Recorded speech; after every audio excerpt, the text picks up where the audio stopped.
Good day, fellow rockers and moshers. Welcome to the Metal Connection, the connection to all things metal. I'm J-Dub, and today on the show, we are picking our three favorite Immortal albums. So as you can see, I got a couple of guests here, so maybe I'll just do some brief introductions, although they've both been on the show many times. So if you guys have watched some other shows, you're probably familiar faces at this point. So underneath me, we got Frederick here, if you want to say hello.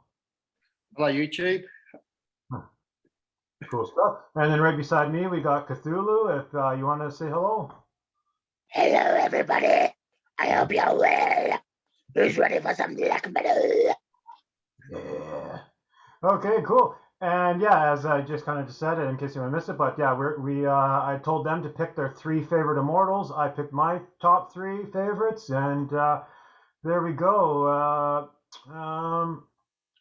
Maybe I will just volunteer myself to go first. And no, Frederick, if you want to go first, actually, you just go first and show your Okay, yeah. your third one. Yeah. Well, and Immortal is one of my all-time favorite black metal bands. I got into Immortal way back when they first started, around in the late '90s, and they're one of the bands that I saw a promo picture of, and I thought, oh, this band looks interesting.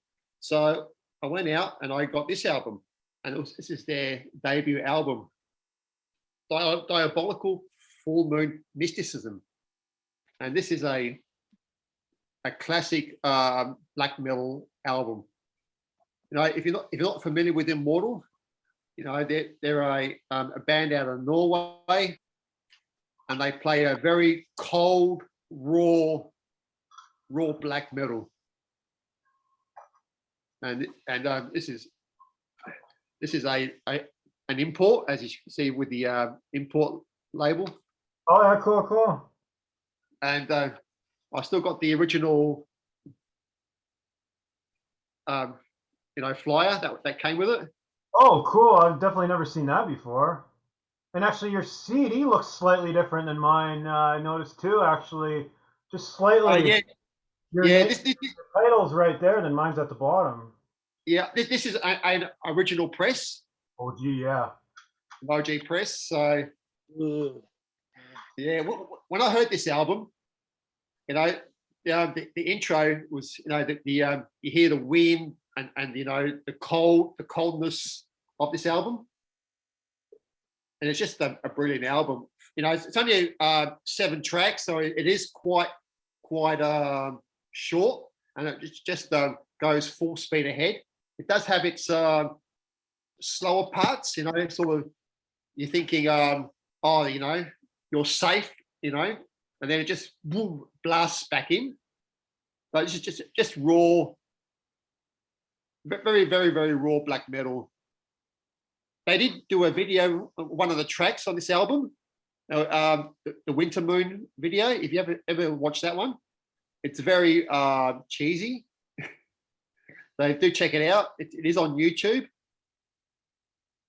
Yeah, So, yeah. I find like all those videos, right, when they're frolicking around in the snow and people think it's really cheesy and they're taking the pictures in the snow, you know, trying to like look cool but then kind of goofy about it. I think all that stuff's cool. I actually don't think it's cheesy. I don't know.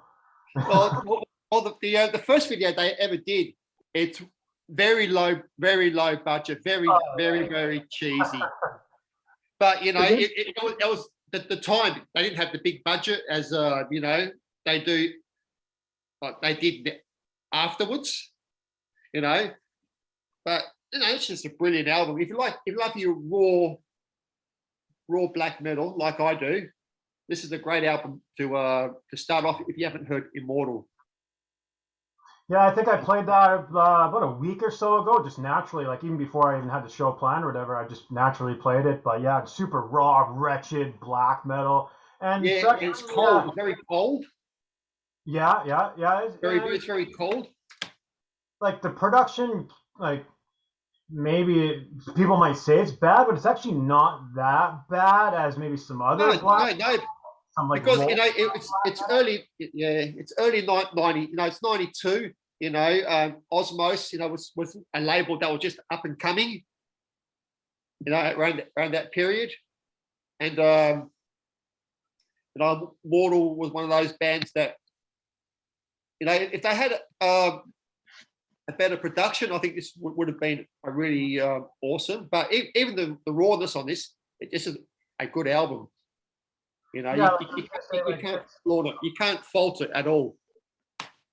Yeah, like I was gonna say, it's not like lo-fi. It's not like a lo-fi black metal production. Like some purposely do lo-fi. It's not lo-fi, but it's just on a budget. But it's still badass.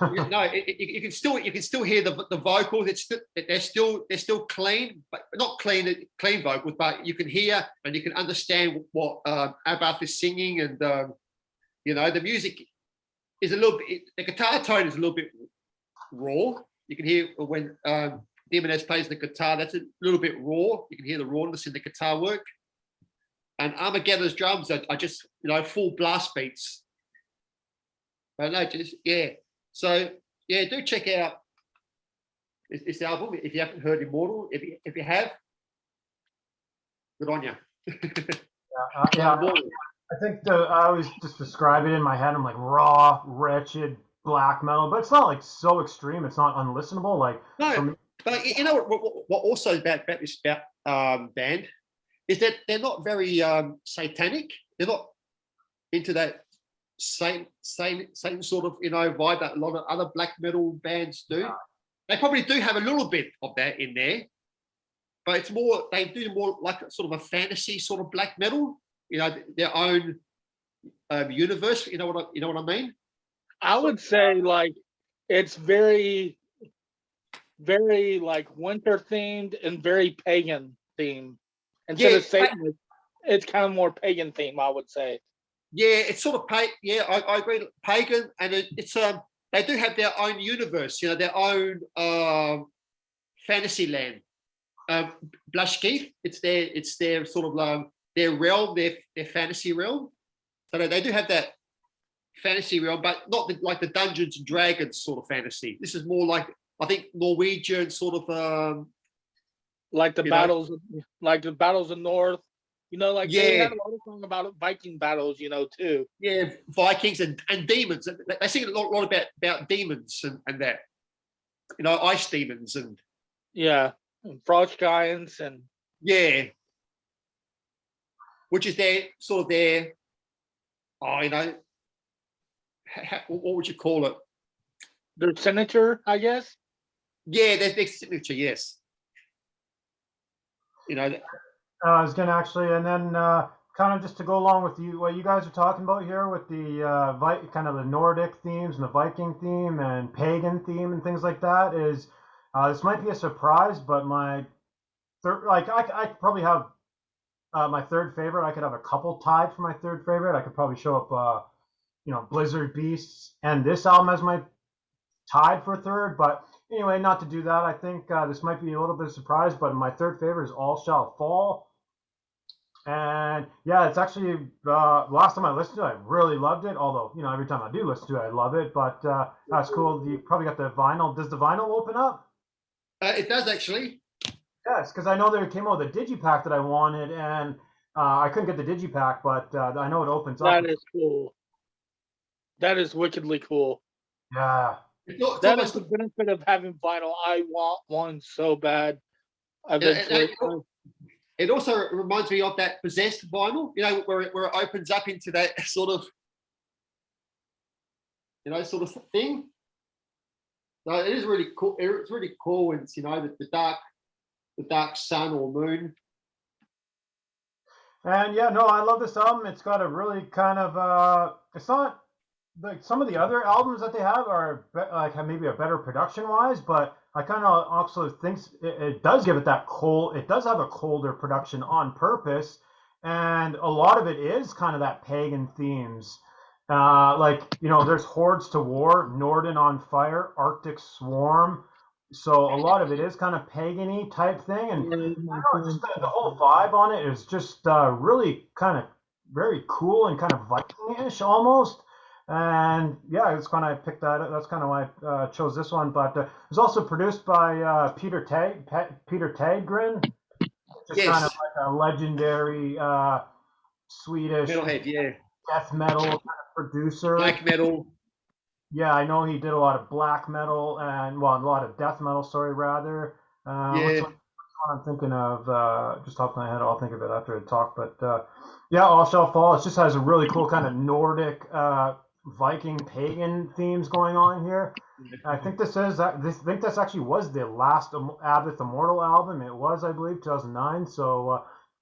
yes, it was their last. Yes, And yeah, I know it's not going to be everyone's favorite or in their top five or whatever, but this album has a great vibe throughout the whole thing. But yeah, basically, every Immortal does, except for maybe Battle of the North gets a little hairy at some spots. But I'm sure we could talk about that at some point. But pretty well every Immortal is awesome, or else we probably wouldn't be here talking about it. So it's yeah. No, yeah. I, I think I can just yeah, go I up agree with every you. time and be like, oh, this is awesome, this is awesome. But yeah, I really focus on this one. I love it. It has that really cool. I think a lot of it is kind of Nordic themes when Abbott did kind of shift out of that early raw zone, and then he kind of just did more focused on the Nordic, pagan, Viking sort of stuff. So this Yeah, is very Viking-y. Viking. It's like Viking black metal. This one almost in a way. almost. Yeah, but it does have that sort of that fantasy sort of themes as well. With the demons and you know, And like yeah, in 2009, Peter Tagrin could have gave it obviously a bigger, fuller production, but he purposely tried to make it a little colder, like their first couple yeah, albums. Like he actually tried to give it that more of a raw sound on purpose, and I think that it does kind of add to the vibe to me of why. Even the last time I listened to it, I was like, "Fuck, this is really awesome." I like the kind of Viking vibe that was going on. yeah. And also, what I reckon too. How Immortal sort of changed their logo from this one to the traditional I don't logo. know if I've really noticed it, but well, yeah, definitely did. Yeah, definitely back then. Like, see, Yeah, like a yeah, pure Holocaust, it's just like not even a logo, really. yeah. When they changed their logo, they sort of changed their style as well a little bit. Yeah, Because this was more of the rawness. The rawness. This is where they were getting into a bit more a little bit thrashy as well. They had those thrashy elements as well in there. yeah. I don't think Abbott wanted to be tied in with that whole '90s black metal church burning scene that was No, going no, on. he wasn't. No. I think that's when he did decide to say, okay, I don't want to really be involved in the mayhem, church burning stuff and killing people and stuff. So I think that's when he did kind of loosen it up a bit. Yeah, Like right around Blizzard Beasts, I think, believe it started. Because Pure yeah. Holocaust was still pretty, I think Blizzard Beasts. yeah, Oh, like no, Pure no, Holocaust, it was still the old logo. yeah. And then I think on Pure Holocaust, there were probably still that raw black metal sound. And then as Yeah, they started shifting as they started getting in between Blizzard Beasts, it kind of started getting more maybe yeah. thrashier, See, melodic. yeah. I think this album and probably this album here, Sons of the Northern Darkness, they were adding a little bit more thrashy. But I Even know that, that, even yeah, but that's how I kind of got it. Like Immortal is my favorite black metal band because it is one of those things they don't take themselves too seriously. They weren't involved in that whole occult church burning death yeah, and all the mayhem stuff. They kind of they for me they kind of took that stuff a little too serious. But for me, Abbott the reason I kind of love Immortal so much is Abbot's riffs. Like his riffs are always memorable. They're always just thrashy, but they're still like brutal death and they're fast. It's yeah. brutal black and fast rather. Sorry. But yeah, just his riffs are always just memorable for me, and that's how I got into Immortal basically because I've heard him riffing, and I was like, holy shit, this stuff's incredible. Oh yeah. No, his riffing is good. I think he's probably a bit better than Demonez as well on guitar. Yeah, yeah, Demonez is a good player, but Abbott is a bit more technical on his guitar playing. He's got coming from bass to guitar. Yeah, and it's like it's weird for me because sometimes maybe when I was younger I would just hear black metal. I'm like, oh, it all kind of sounds the same. But then when I heard Immortal, I'm like, it actually like you can distinguish like what kind of sound they're doing, and even his riffs, you can distinguish his kind of riffs. Like they're so fast but thrashy, but also maybe a touch of melodic, where you can kind of like you can kind of distinguish some of the riffs from song to song and things Yeah, like yeah. that. Like a lot of the black metal bands in the early '90s is all just like like you just full on, Blast and beat, yeah, blast beats, yeah. you can't distinguish from song to song. But again, the terrible production. But I'm sure there's some black metal nuts out there that are going to watch the show, and obviously they're going to like almost every black metal band that was coming around in the early '90s. Oh But yeah. but cool. And we'll get Clint go up next here with his first pick, I believe. Yeah. Hold on, give me a second. Y'all, sorry. My phone's just been kind of screwy. Sorry about that, people that Yeah, are that's watching. My phone has been coming unglued or uncharged. I'd have to say my first pick would be Blizzard Beast, because that was the first one I ever heard. You know, it was my first one I ever heard, and I remember, like, I guess it was maybe middle school. I think I was like in the ninth, or wait, probably about the 8th grade, and I was talking to a girl that had one of their shirts on, and I was asking her, I was like, I was really big into like Cradle of Filth and stuff, but I was like, who is that? And she told me who they were, and she happened to have that CD she was listening to. She was like, it was like, hey, listen to it, like the little split, So I put it Yeah. in one ear, she had the other one. We talked a little bit, I thought it was kind of cool, something different. Because if you knew, when I was younger, I was obsessed, like literally obsessed with like death metal. I pretty much was. That's all I listened to was like death metal and Kiss. But it was like something different, and like it just. I remember, just hearing it for the first time. I was like, wow, what is this? This is like a more raw Cradle. And then I was like, they have makeup like Kiss. And then whenever I saw his axe guitar, I was like, what, I was like, yeah, you can definitely tell he was inspired by Gene Simmons. Yeah, So yeah, I can see that, like how he does his crab walk, he sort of does that sort of Gene Simmons style stance. Yeah, totally. And yeah, I was going to say, I know Abbott does his Motorhead tribute band too, so he was obviously influenced by the speed of Motorhead. So there's probably just a touch of Kiss, Motorhead, and then obviously the newer Scandinavian thing that was going on. Like Entombed probably pretty well started that Scandinavian kind of extreme metal thing. Jamie, you ever heard other band that he did before when he left the band called I? Yes, I have that. Yeah, what is this? it's definitely Oh, more.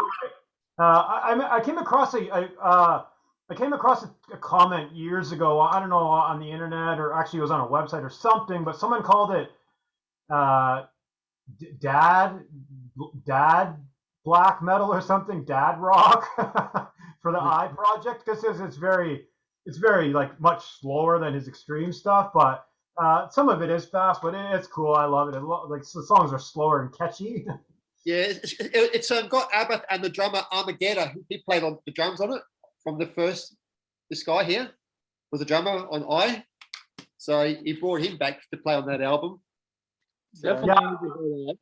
I was gonna grab my Abbott CD and that I CD as well, but I'm like, well, I don't want to start showing the Abbott and just get everyone confused. Like we're not doing Abbott as well. It's just the Immortal, but maybe but that's yeah, basically, I think for me, Abbott, Abbott, I, Immortal, that they all fall in that same sort of category.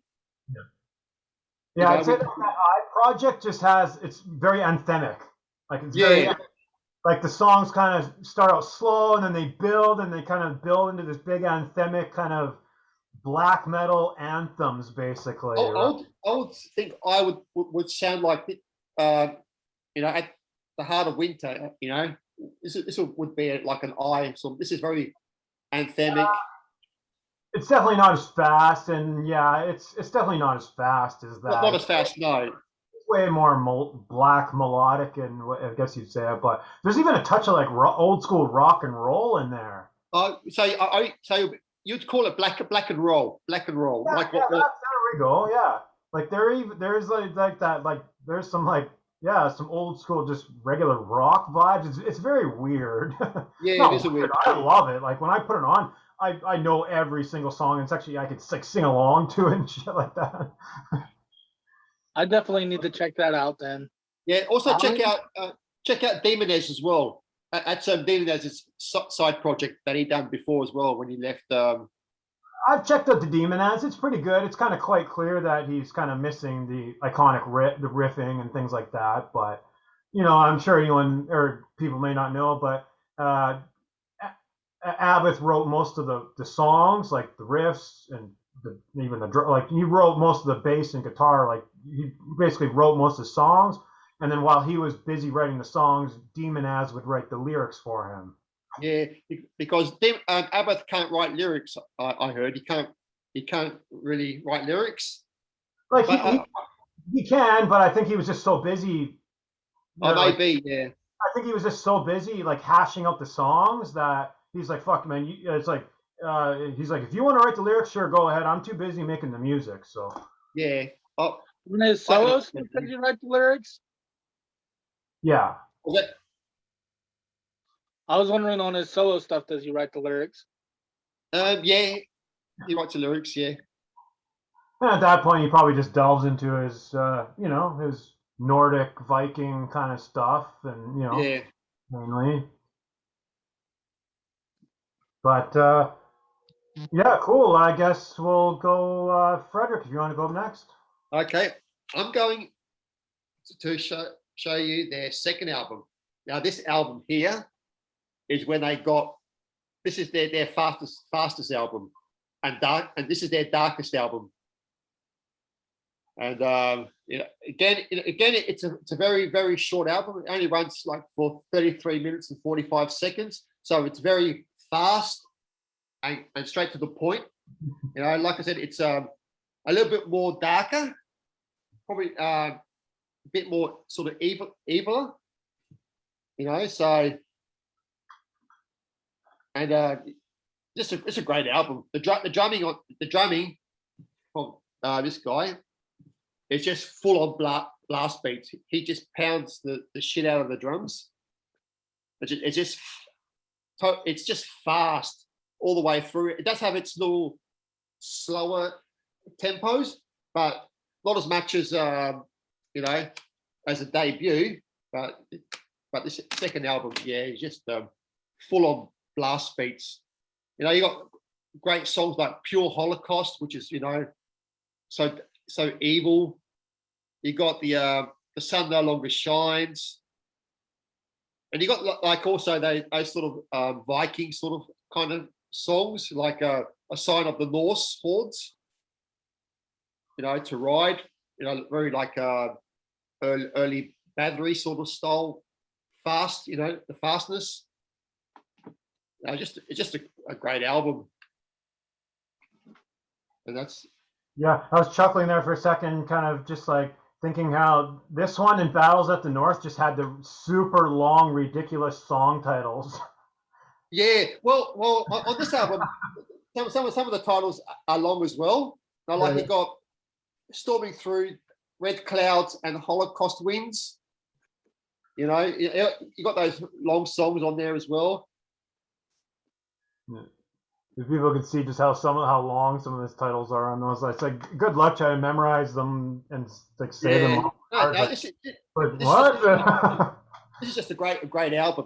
It still has the rawness. Like the early black metal. When it was coming out, it still has the rawness. This was produced by Eric Python, who done a lot of work with Gorgoroth and Hades, Almighty, those sort of Norwegian black metal bands as well. But that does have that sort of that sort of sound, almost similar to like what Scott Burns did with the death metal scene. Python was the innovator of the black metal scene sound out of Norway. I think another reason I was able to get into Immortal is that they're very straightforward. Like a lot of black metal can get very atmospheric. Probably you're into way more death metal extreme than me. So, like a lot of the death metal can have, a lot of black metal can get like very atmospheric, where it might be extreme for 2 minutes and they'll go into like this 2-minute atmospheric thing and then back up. Yeah. Immortal's very straightforward. It's just thrashing fast, but then not so fast that it's like unlistenable. Like I know there's some like old lo-fi black metal. Like for me, it's kind of unlistenable. But yeah, I don't know, just something about Immortal. Even though it is so fast and it's extreme, it's still listenable and enjoyable.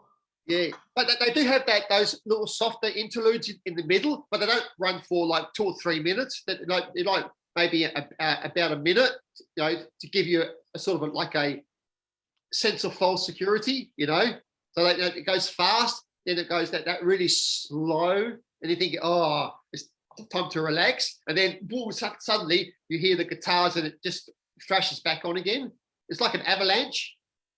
Yeah, like I know when you say that, when they take like a minute break or something, it makes me think of like a song like Antarctica or something, some on the later ones where they did kind of do some of that, but it's not like boring, like it kind of actually adds. No. So I think it's just, I don't know, it's just, there's something about Immortal that I'm able to really get into as opposed to maybe some of the other key black metal bands. Yeah, what I would say, if you're not into black metal, I reckon start off with Immortal would be probably the band to really start getting into black metal. Would you say?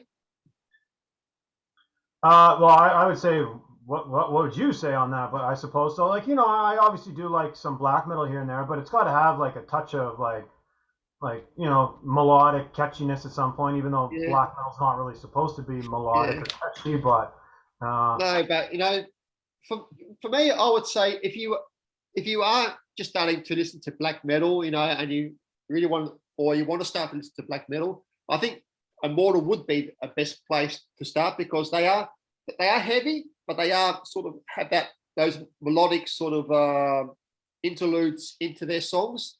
So and start from there, and you can get into the heavier stuff, or you get into the more symphonic black metal. It all depends on where you want to expand your black metal style. Yeah, for me, it's Abbott's riffs. Like his riffs just always just like are spot on. The guitar tone's always just spot on. It's fucking just killer. Yeah, no, he does play his guitar very well, and when he does those thrashy guitar moments, and the speedy sort of guitar, you can hear the brilliance in it. No, and actually, I got to pull my number 2 out here. I had all the C's all flipped around. Anyway, I guess I'll go up next with my. I think we're on the second one already. Yeah, we're on the second one already, I believe. And number 2 is, I think probably this one's gonna pop up again.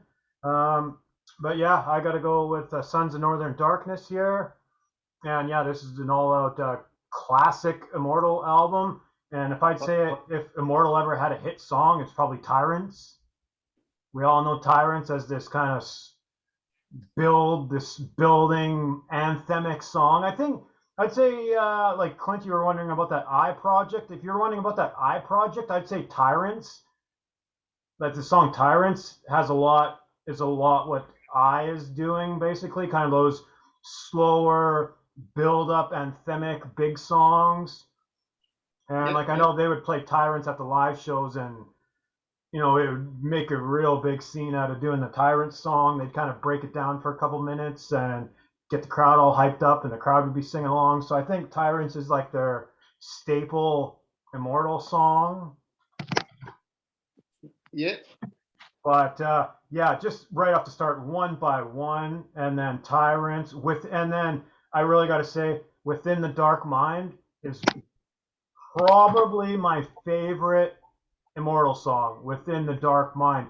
Just these super hyper frenetic riffs, but then they're just so catchy and like thrashy. Oh man, Within the Dark Mind. But then it gets so dark, and it's like, and I just remember this part of it. He's like, within the dark mind, and it's just nuts, just nuts. Yeah, I love the cover art. You know, like, you know, you got all three of them. You got the crows flying in the background. It's very. It looks like it's cold. It's dark. Yeah. Oh, yeah. Within the dark mind, probably within my top. It's either my favorite Immortal song or right up there, top two, top three. It's definitely in my top three favorite Immortal songs. And then In the Kingdom Cold, Antarctica. So this is one hell of an album, just incredible. Not a bad song on this album. Nothing negative to say about it. Not a single skipper. Nothing. Just fucking all out. And there is some atmospheric stuff, but it doesn't like bog it down or nothing. Like the atmospheric parts kind of just maybe add to the mysticism. That don't sound like Diabolical at all. But yeah, oh man, Within the Dark Mind, that just ramps me up. As soon as I put that on, that's just like we're going for it. Like yeah, every song on this album. Well, every album that they've done, all the songs are brilliant. So like, yeah, my favorite songs are the title track, Sons of Northern Darkness. I do like Tyrants. You know, I do like Antarctica. You know, Antarctica is cool. It's kind of it does have some atmospheric thing, but again, it's not like boring atmospheric. It's just like it's like kind of builds like this wintry kind of vibe that a lot of these Immortal albums are doing. Yeah, yeah. Every album has that coldness to it. You know, you feel like that you're in sort of there out in Norway in the mountains where all the snow, and you know, there's just that cold feeling, and you're just hearing Immortal playing that cold sound, and you're in the snow. You see Immortal playing. Yeah, I pretty well, as soon as I was thinking about doing the Immortal show or whatever, I immediately knew my top three. I basically knew my top four for sure. So it's just a matter of I had to kick one out to do the top three. So, but anyway, I knew my number one right from the get go. So we're gonna see that up next. But yeah, Clint, if you want to go up next here. All right. I'm gonna say my number two is probably the first Immortal album I ever owned. Is Damned in the Black. Yeah. And yeah, that was the very first one I owned. Oh, I mean, I actually bought several at the same time. Oh, so cool. Like I went to a video store that sells CDs, and I bought that one and like four other ones. But that was the first one I put in because for some reason, you know, if you know me, I'm obsessed with vampires. For some reason, that album, they kind of looked like Cradle of Filth kind of vampire look because of the black and red. So I was like, that was like the first one I fully actually listened to from top to bottom, dissected it. The album's fast, don't let you go. I would say that's probably, since Pure Holocaust, I would say that's their most traditional black metal album.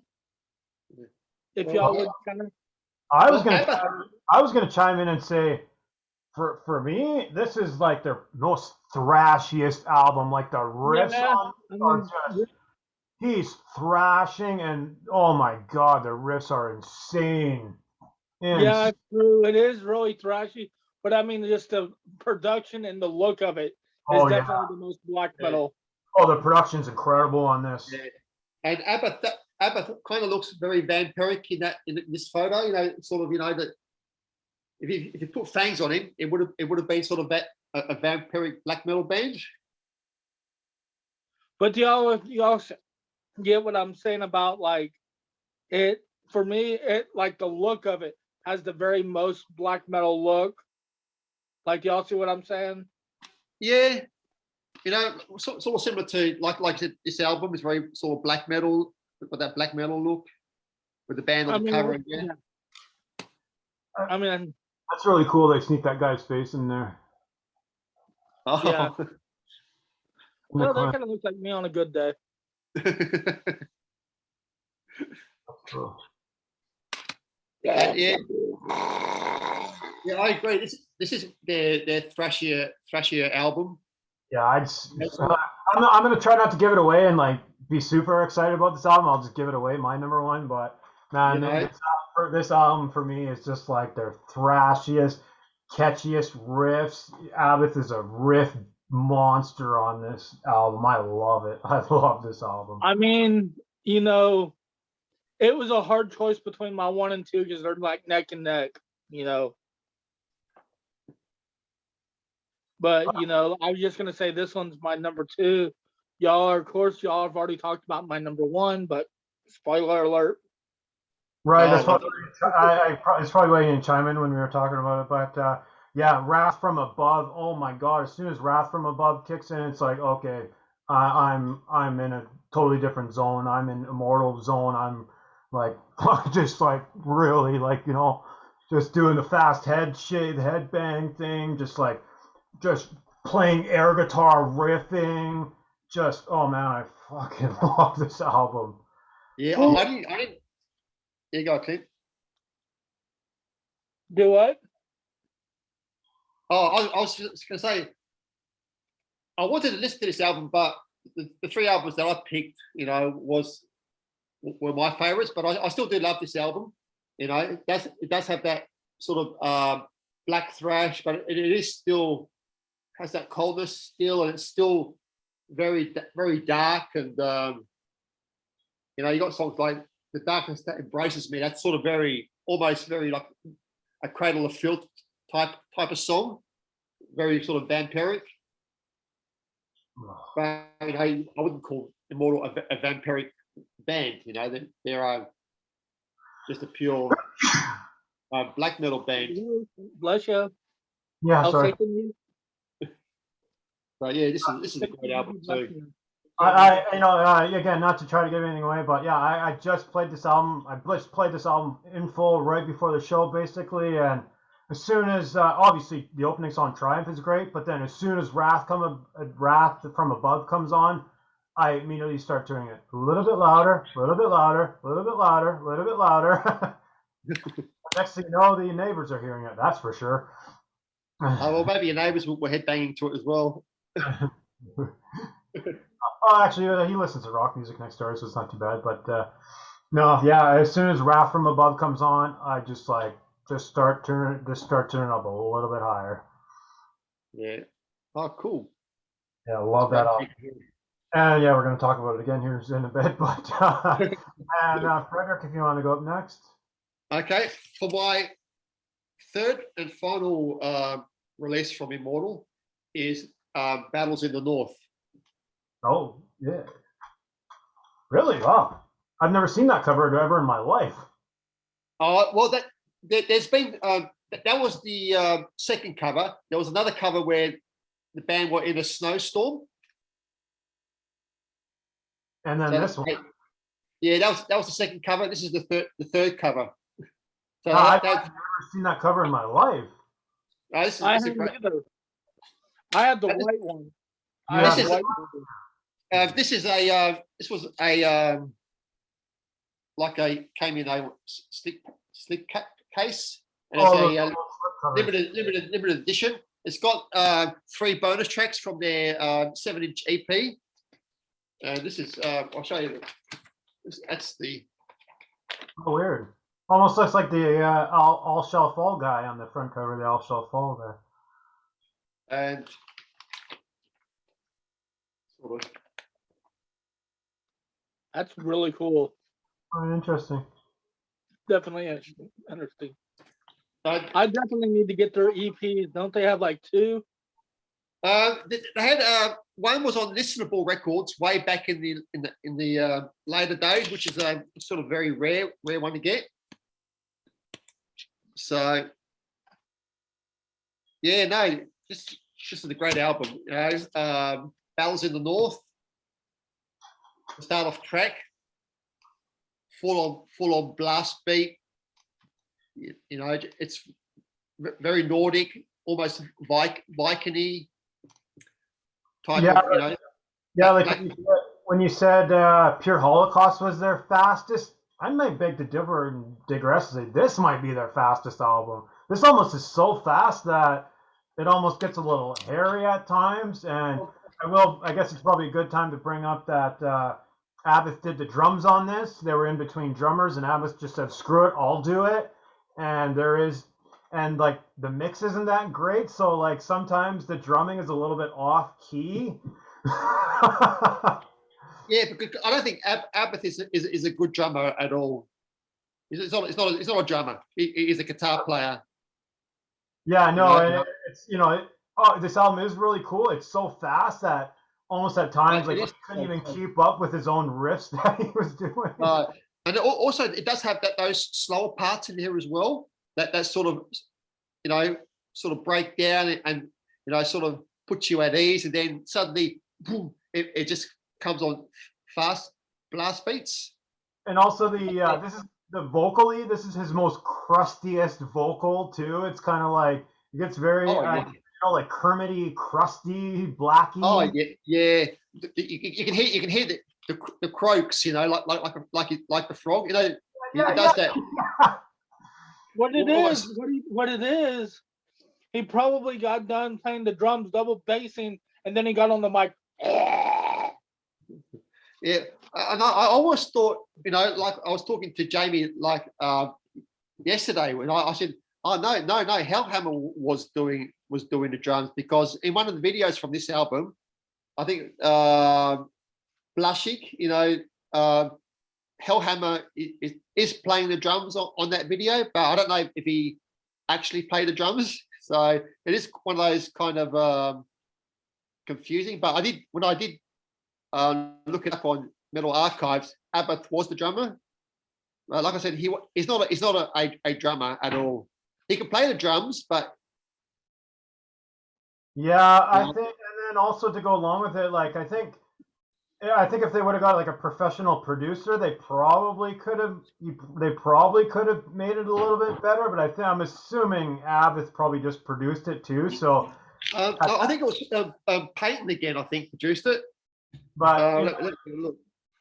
There is some songs near the end. I forget what songs, but near the end there's some hairy parts where it's just absolute pandemonium. Eric Payton produced this album again as well, so it has that Eric Payton sound to it, like he did, with the early black metal. Like I'm actually wondering when you showed your copy there, the special edition. I'm wondering if it does have a better. Did get remastered. I wonder if it does sound a little bit better. No, the only thing what's special about it is the artwork and the 3 extra bonus tracks. It's still raw. Like, it still has that rawness. I'd actually be really interested in like it getting remastered by a totally different producer or by a totally different mastering guy. And like I'd love to hear them I'd actually almost even love to hear them re-record it, if that sounds strange. I don't think they would. Oh no, I know. Obviously there's band issues now, but that's probably. I rarely say it. I hate these re-recordings. I don't like the re-recordings. I don't even listen to them at all when bands re-record the albums. But this is one album. If they were to have re-recorded it, I think it probably would have been better. Well, I think like this was still early 90s, sort of black metal, and there still was always going to have that rawness to it. They won't want to sound too commercial, like some of the black metal bands today. They're getting a bit more too commercial in sounding. Mm-hmm. Yeah. But they just kept their rawness. I think with every album they do still have their rawness. They don't go into that commercial sounding black metal like someone like Diabolical when they were really raw in the early days until they got to sign to a bigger label like Nuclear Blast. They went more commercial sounding, but Immortal never went in that direction when they got signed to Nuclear Blast. Yeah, well, I know, just to touch on the Dimmu Borgir thing, they definitely, added the symphonic stuff, right? And that's what made Dimmu Borgir unique, and, obviously nothing to do with Immortal, but Yeah, I also say like with this album, like when I try to explain it to people, I'm like, Abbott does the drums, it gets a little hairy at spots, it's super extreme and raw, but something about the whole, even like actually, and then even to digress even more, is this is people's most hated Immortal album. I already know like this is people's most disliked Immortal album for all those reasons that we just mentioned about the Abbott does the drums, the production's terrible, his voice is even croaky, kind of Kermity at times, but Yeah. all those things together, it gives it It's a brilliant. charm. It's brilliant. Yeah, it's brilliant. Yeah. It gives it a slight charm that maybe like when I start playing it, maybe it takes the first song to get into it, and then by the second, third song, I'm like, okay, there's a charm to this album. This album's actually really cool. Jamie, I got a good idea. If they released this album, they should get Kermit the Frog to sing the vocals, Abbott to play the drums, and Demoness playing guitar. Oh boy, wow, that would be different. But well, it wouldn't be much different. It wouldn't be much different, really. It'd be almost the same. But yeah, I don't know. Like I know, like people will eventually watch the show or whatever. They're gonna be like, oh, that's my least favorite Immortal album. And even though it probably is my personal least favorite, there is a charm to it where I do play it once in a while because there's this cool little charm to it. Super raw. It's actually almost even more raw than Diabolical Mysticism. Yes. So this is like their most. So it's super raw and it's so fast that there's like that's a great way to describe it. There's pandemonium going on there. Absolute pandemonium chaos. Yep. Yeah, something about it. There's a slight charm to it. So now, this album can be placed anywhere. It could be number one for me. It could be a 2. It could be a 3. Like these 3 albums could go in any order, because these are the first 3 albums that I got into Immortal by, like something like you guys. You're a bit younger. You got into later Immortal. Yeah, and I was gonna say, even the first time I heard this, I was like, oh, I don't know if I can get into this one, but I almost forced myself to keep listening to it, and then all of a sudden it hit me. I'm like, there's actually a slight little charm to the pandemonium that's going on in this album. But yeah, no, I will admit, the first couple times I heard, I was like, oh, I don't know if I can get into this, but eventually I just forced myself to listen to it, and I was like, actually, there's a slight charm to it. If you got into back in the early days, this album, then this album would be, like, wow, this is my favorite Immortal album, But if you start off with this album and then you go back to this album, they're completely different. It's a way longer song. It's just a way longer. Probably way longer songs. They add some more little atmospheric parts to get you in the mood, sort of thing. Yeah, and they only did. From what I remember, oh sorry, but I was gonna say, from what I remember, all the times that I've listened to it, I think I've probably even listened to it. I think we just started 2022. I think I have played this in 2022. Maybe not. Maybe the end of last year. But the last time I played it, this is very straightforward. There's not very much atmospheric stuff going on here. It's just pandemonium. It's pandemonium. Yeah. But yeah, cool. I'll leave that into my thing. And when Clint did make his pick, it was quite obvious that my number 1 is Damned in Black. And oh my God, this is just one hell of an album for me. Again, if for my ears, it seems like it's the most riff-eccentric. Like all the riffs are spot on, the guitar tone is spot on, the production is spot on, his black metal vocals is spot on, the songs are memorable and catchy, and right off the bat, to go along with my favorite song on one of my favorite songs off the Sons of Northern Darkness is Within the Dark Mind, but my other favorite song that was gonna rival that is Against the Tide. Yeah, Against the Tide in the Arctic World. That's my top 3 Immortal songs of all time. Is track number 3 off this one, Against the Tide. And yeah, it's just like it's not black thrash, like modern black thrash, but he's got riffs that are kind of thrashy and memorable, and oh man, I freaking love this album so much. And I was already saying when Clint made his pick, like as soon as Wrath from Above comes on, I know that my favorite song is coming after that, so I just start turning it up more and more and more. Yeah, no, I agree. You know, I like that album too. I love it. I have nothing bad to say about this. I just played it before the show just to make sure that it was my clear cut number one. And yeah, there was no way I'm flip flopping on my number one. This has always been my number one. When I did, now the bass tone on this album is awesome as well. It's Scarrow who plays the bass on here. You can hear the bass in this album. You know, it's just it's just a great album. Yeah, I don't think I'll ever flip flop between like, oh, I don't know my favorite. This is always my favorite. When I did go through all the Immortal albums, this was my favorite. I don't know, something about it. I just love it all. Just the riffs. The riffs are just insane. And again, they're not like so fast that they're like, it's not complete pandemonium like Battles in the North.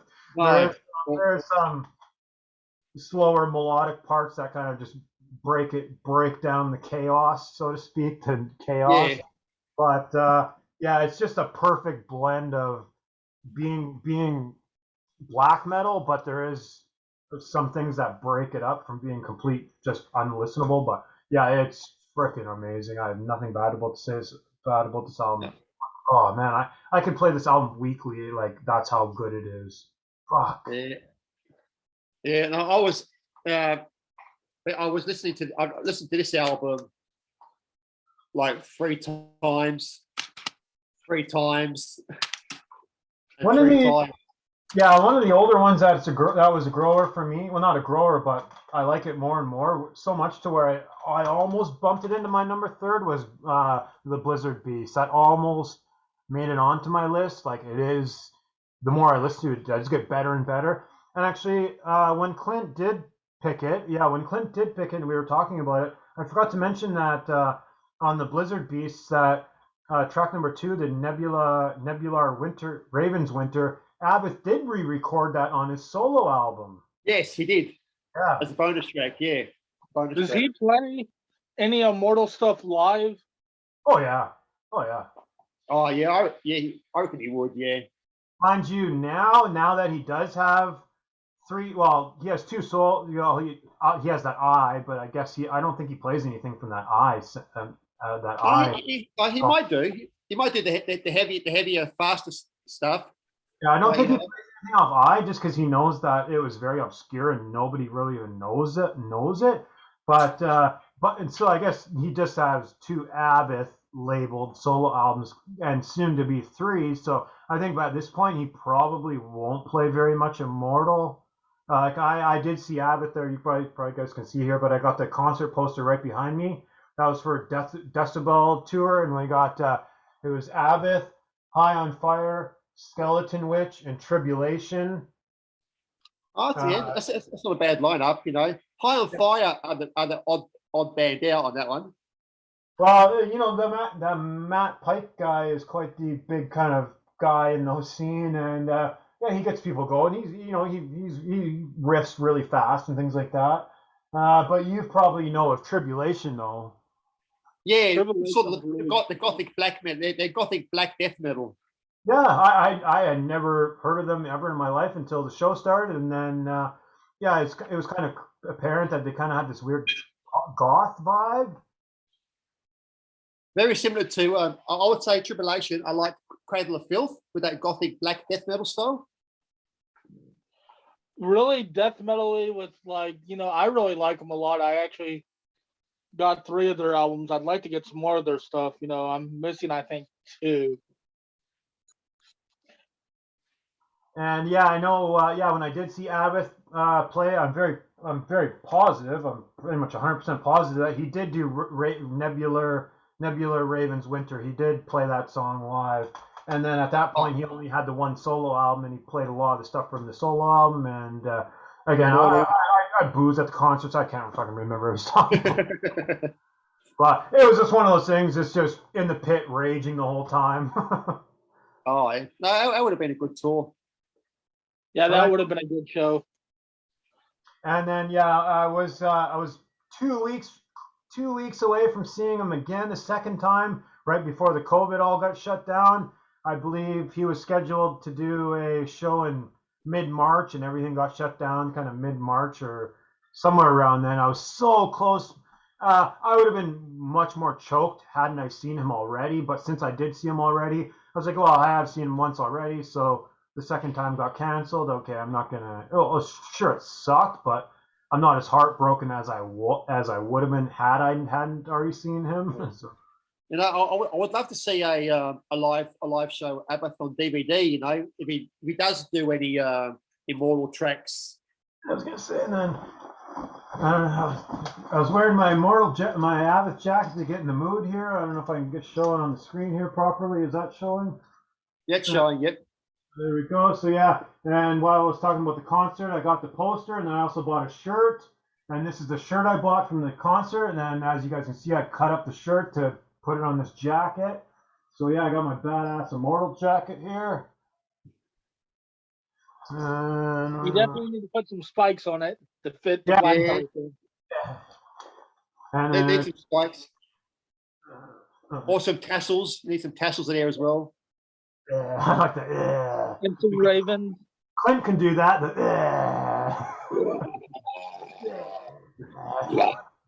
There, the sound can go with the face. So yeah, I'm repping my Abbott jacket here to get in the mood, but yeah, I sure feel cool when I go out wearing this badass.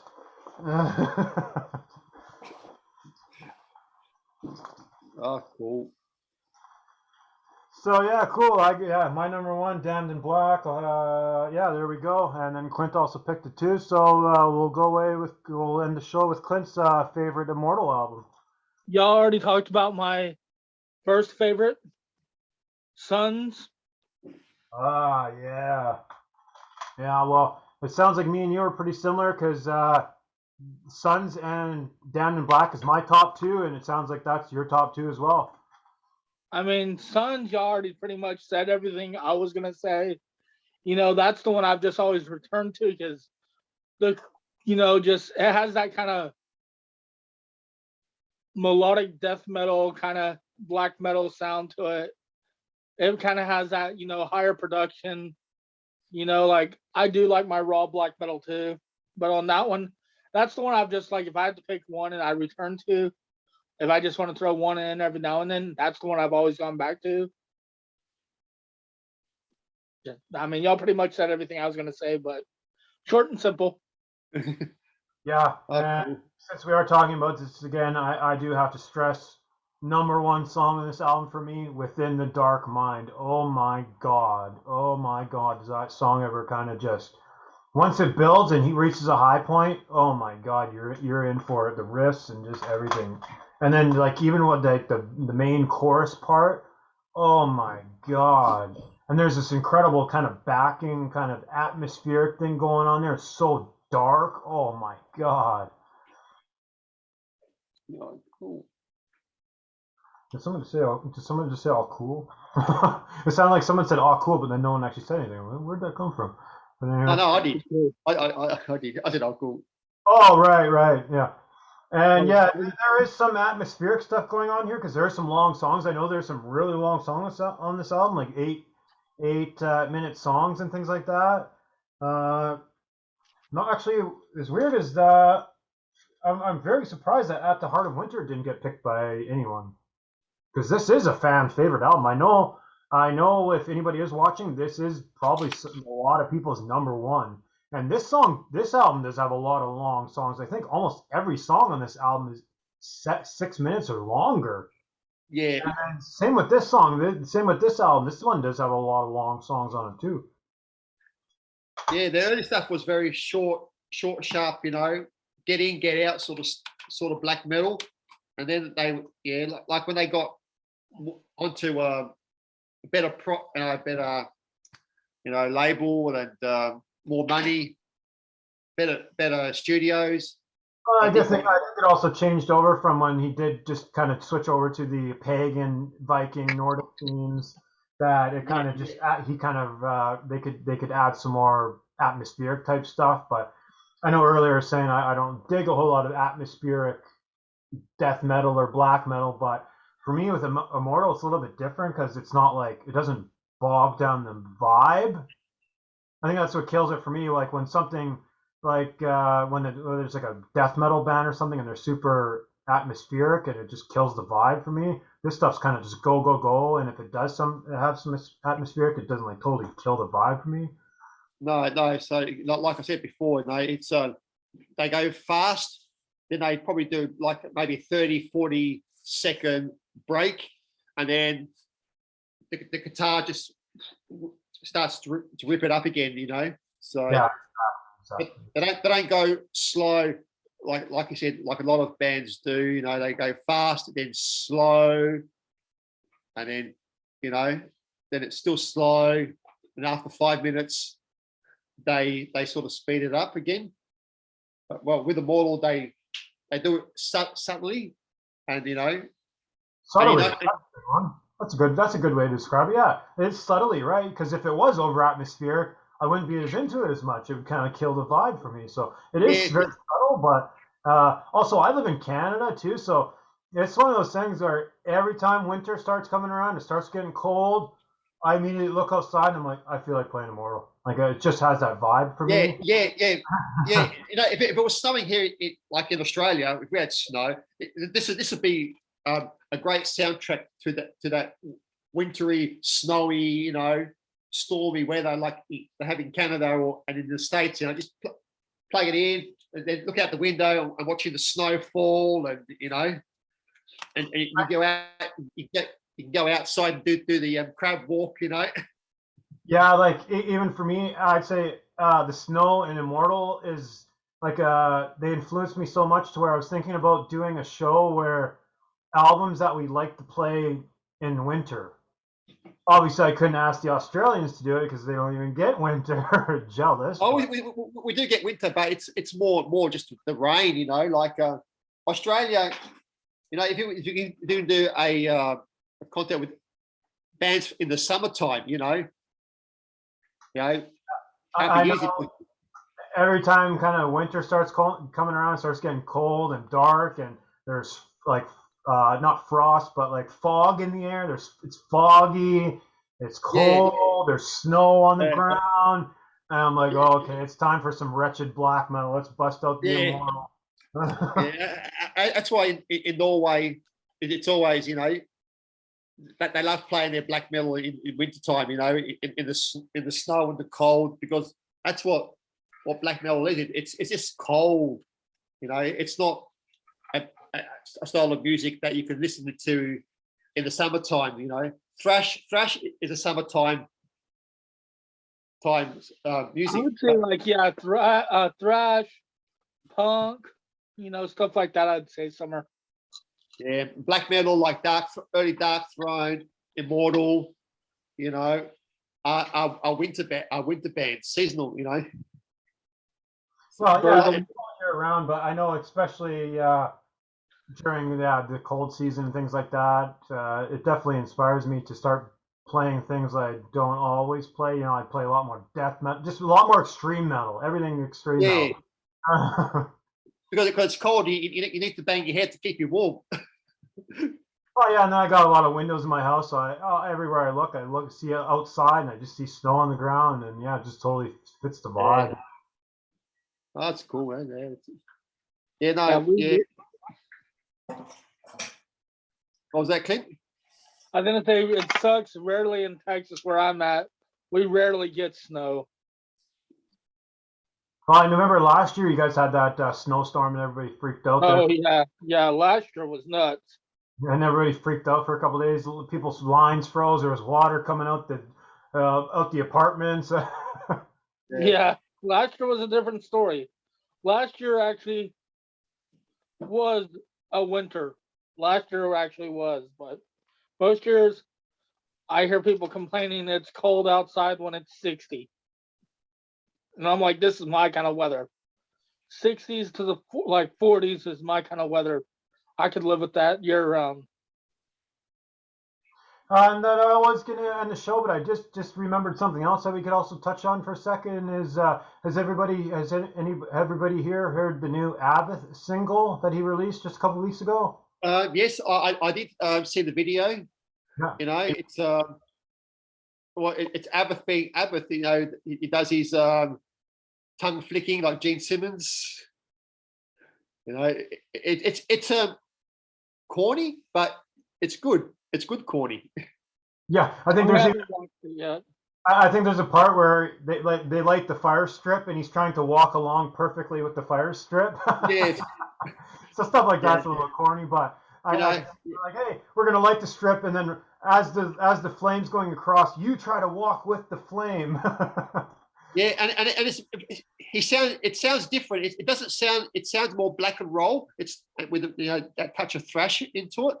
You know, the black elements are starting to slowly fade away. So I don't know if that's. I was going to say I don't think.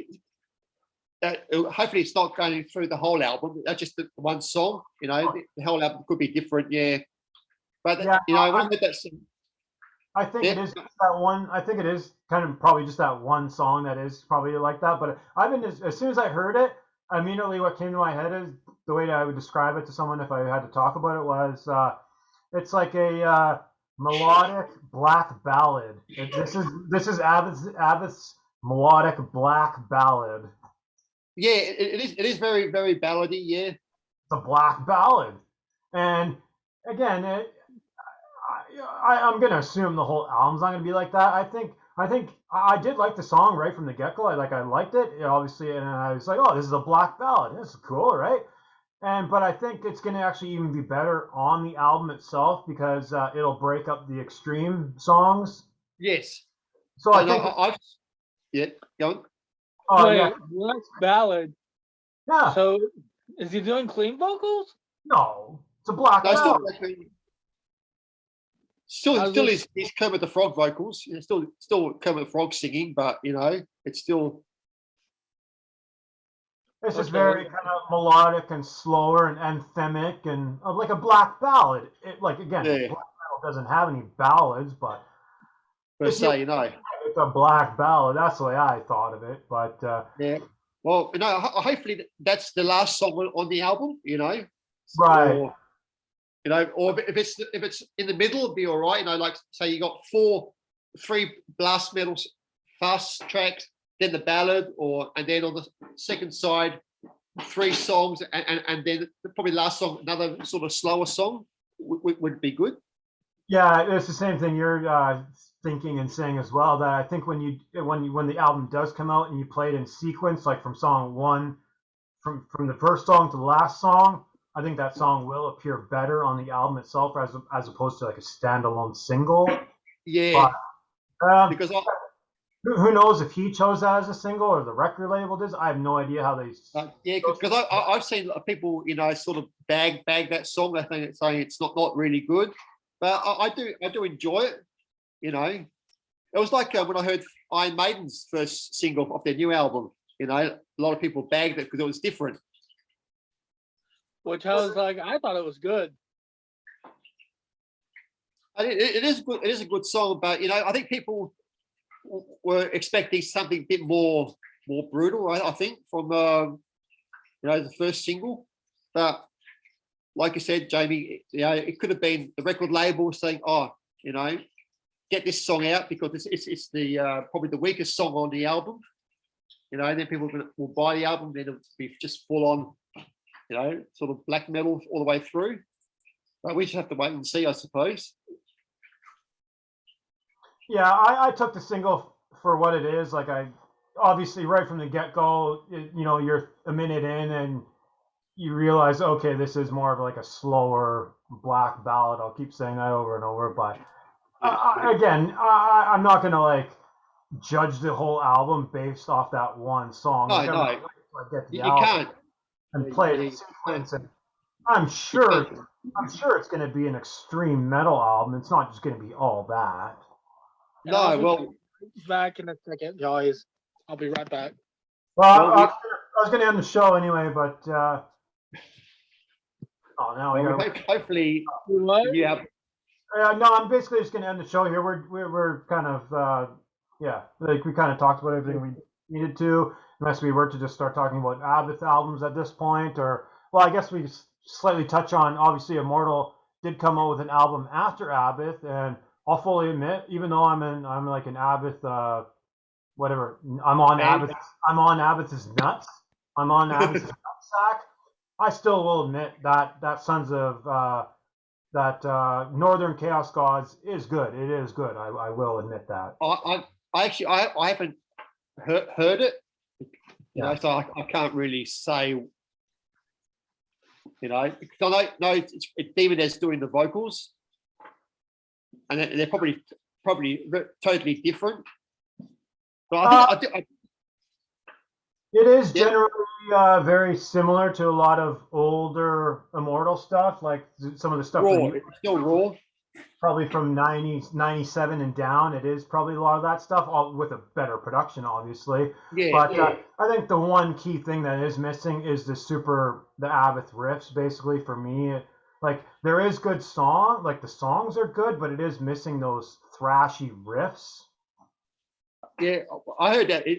They like you said, they went back to their early black metal roots without getting rid of the thrashy sound from Abbott influence, and just getting back to their old raw black metal. So, like I'll fully admit it is good. I do like it. I'm not just going to be like, I'm not just going to hang on to Abbott's nuts and say, oh, that sucks. No, it is good. I will admit it. It is good.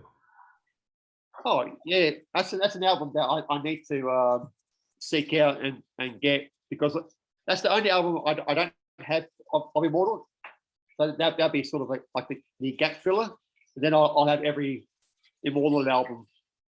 Yeah, you're sending me a picture of that the Northern Chaos Gods tin, the metal tin or something like that. The tin ball. Yeah. Was that vinyl or CD? See, that was a CD. Oh, cool. I was looking on Discogs. I couldn't find it on Discogs, the vinyl version of the metal box, but they had the CD metal box, so which looks cool. So hopefully I can get it when I get some money. But you know, if I can't get that, the move probably would have been to buy it when it first came out and got the best price on it. And now it's probably gone up. Yeah, well, I was, you know, in that sort of mind, should I buy it or shouldn't I buy it? Because, you know, it's not Abbott, it's them, they're singing, and I should have, you know, went with it, but I didn't. So you know, so it's one of those things, you know. It's not essential to get, but you know. On the newest album. What was that? Sorry, Clint? Who's doing the vocals on the newest album? Oh, Demoness. Yeah, he's a bit more raw than Abbott, I think.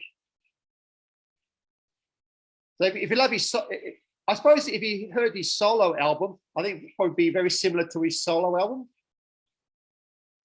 What would you say, Jamie? Northern Chaos Gods is definitely better than a solo album for me. The solo album is missing those guitar riffs, but then Northern Chaos Gods is heavier from what I remember. Again, I don't play it like every month or nothing like that. Like I did play it a few times when it came out, and then I picked out a few key tracks that I really liked on it. So yeah, it's a good album, but it's definitely way better than that Demon Ass solo album. Yeah. I know a lot of people did like that Demon Ass solo album. It is good. It is missing definitely Abbott's riffs, so for sure. Yeah. So now, when I was thinking about Immortal, what do you think now that Immortal is in a sort of country, you know, with Demoness and Hawk sort of disputing who owns the title of the Immortal name? Do you think that we might get two Immortals? I think at this point, Abbott is probably chuckling, laughing, and saying, I'm glad I got out of that mess. And the thing is, didn't Immortal if I read correctly a couple days ago, didn't they just break up? Yeah, that's what he's talking about.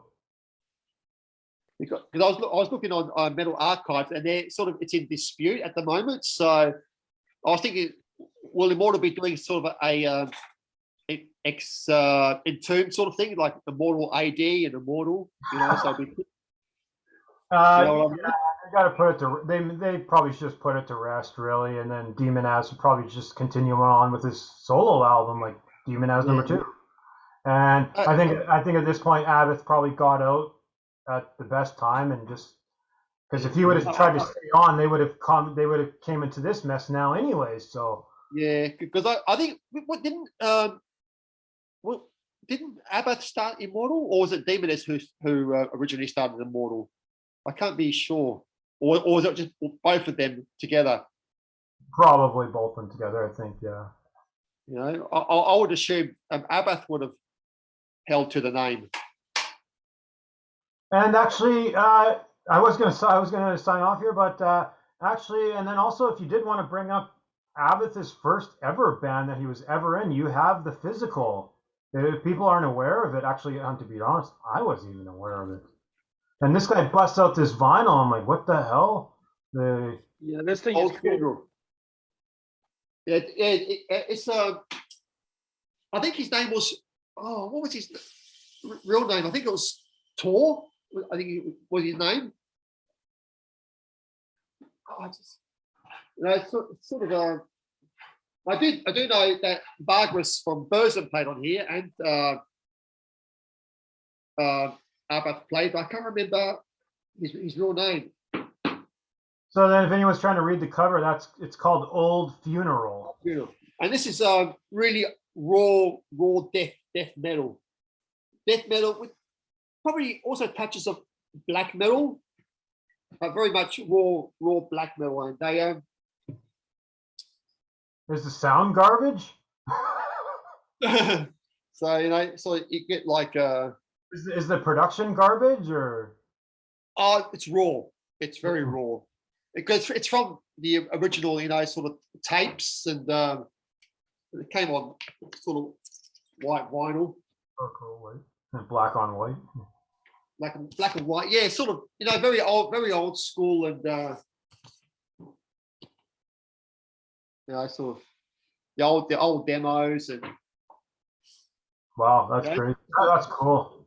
This is what, like he started, then he left, and then started to do Immortal, and then they released a couple of demos which were very death medley with a bit of like a Dark Throne's debut, sort of the death metal scene, and then when black metal sort of popped its head in Norway, they jumped onto the black metal vibe.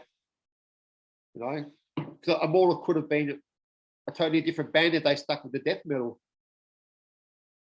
Yeah, I couldn't even imagine that, really, because they definitely, the whole thing with the Immortal is kind of that like vibe, that not vibe, but yeah, maybe that atmospheric wintry vibe, right? And with death metal, it would have been gone.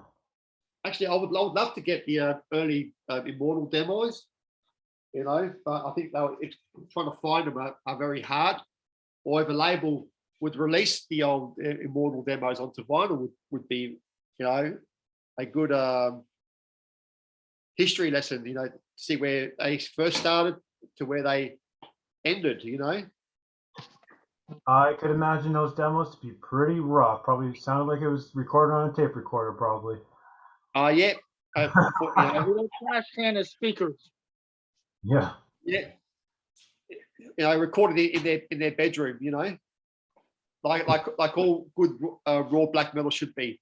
Okay, cool. Well, let's end the show here and let's get out of here. But for anyone that's watching, thanks a lot for watching. The guests, thank you for joining me and doing this. Immortal is my favorite black metal band, if we call it that, and so I definitely had to do an Immortal show while it was still winter in Canada here.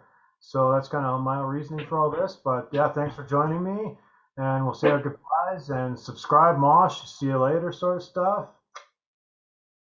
Thanks, everyone.